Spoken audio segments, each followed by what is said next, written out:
if you have run out of the battery, they can be easily replaced by inserting a small flat screwdriver into the two holes on the side, or simply like me to use a ATM blade fuse.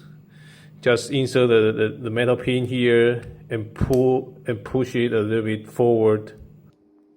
One end and the other end. And to remove the cover carefully. So there are small positive and negative signs in the bottom of the battery slot.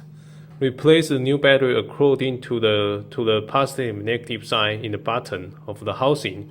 And covering the cover, it will be easier if you put the battery on the cover side instead of on the housing, and that will be easier because the spring here would make the battery unstable and make it uneasier to cover.